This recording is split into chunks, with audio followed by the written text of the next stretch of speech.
The last time we saw Daemon, he was slathered in blood. It was his first time back at the Red Keep since being banished in the pilot.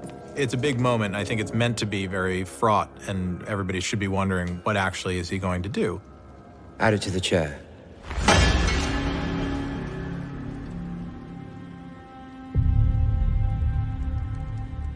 We thought he should come back seemingly a changed man and then turn out to be exactly the same as he was before and continue with his unpredictable nature.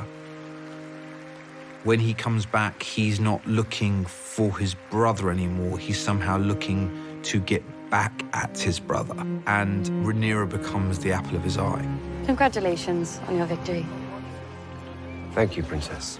Since the first time they met, we've known there is a chemistry between them, but now is an opportunity for us to really get into that. There was a lot of conversation about Rhaenyra not being innocent, and at the same time, she is not the perpetrator of this. The idea that this is actually abuse felt really important to explore, but we put aside that Daemon is her uncle because that is the Targaryen custom. Directing scenes like that can be really difficult. It's a big responsibility, and it's important to shoot it from the right point of view.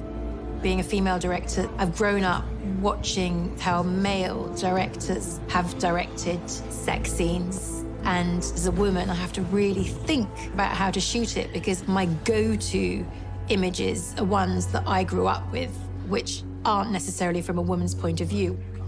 Now we're at a point where we're like, no, what is the woman's point of view here? And it was really important for it to be a scene where people were equally enjoying themselves and freeing themselves from the constraints of the world that they've been living in. The brothel days are really funny. I never thought I would say that sentence out loud, but here we are. The brothel days are really funny because you kind of just like get used to everyone being naked and doing it in tempo, like the whole room. It's the idea that Daemon is using Rhaenyra as a way to get at her father. Ultimately, his impotence in this scene is a reflection of the fact that he knows deep down what he's doing isn't right. He thinks it's shocking to her, but she doesn't just get shocked, she gets excited by it. And when that happens, he has nothing. And he basically can't handle not being in charge or in control. I think what it's saying there is that young women want sex as much as young men. This often happens in Daemon's life. The people closest to him get lured in and think that, oh, maybe he's changed, maybe he's a new person. Then he just proves again and again that he's still Daemon. He awakens something in her, which is her perception of sex as a pleasure. She comes home and Kristen Cole seems to be the nearest person available. It's very much against his oath. He's sworn an oath of chastity to put on the white cloak, but he's also carried a torch for her, and that's it, and everything changes from that point forward for Rhaenyra.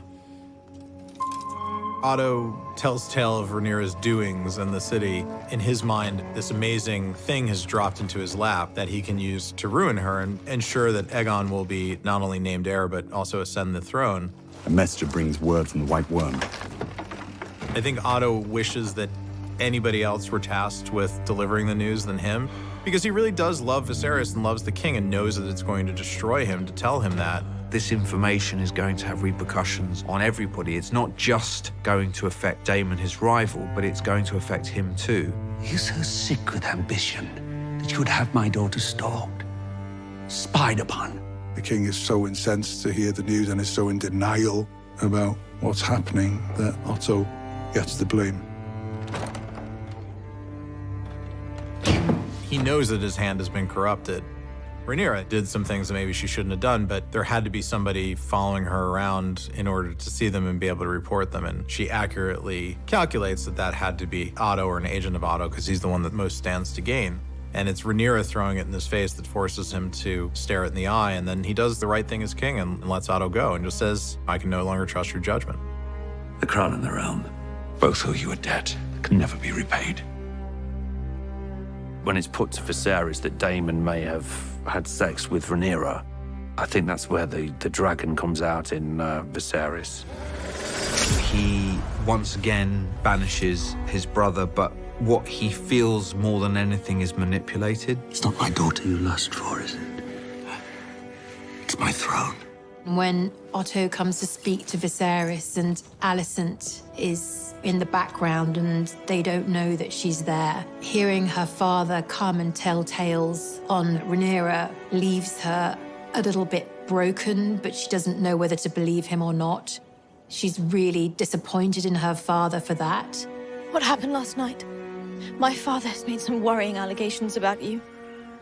Were you with your uncle? Technically, she doesn't lie. She's just not lying. She didn't sleep with Daemon. She actually didn't sleep with Daemon. He couldn't do it.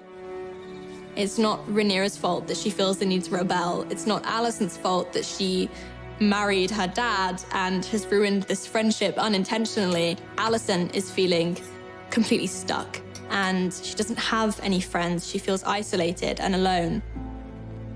You will wed Selena Velaryon, and you will do so without protest. This has been looming over Viserys probably since he turned down Laena back in episode 2. It's political. It's to gain back the sea snake.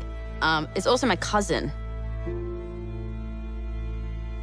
It's Game of Thrones though, but still, it's that. Yeah, so yeah. After being a very patient father for a very long time, 2 episodes worth, about 6 years in the interim, Viserys finally decides that it's no longer an ask, it's a demand. As her king, she needs to get married because they need to protect the realm. The realm is seen as vulnerable when it has no heirs.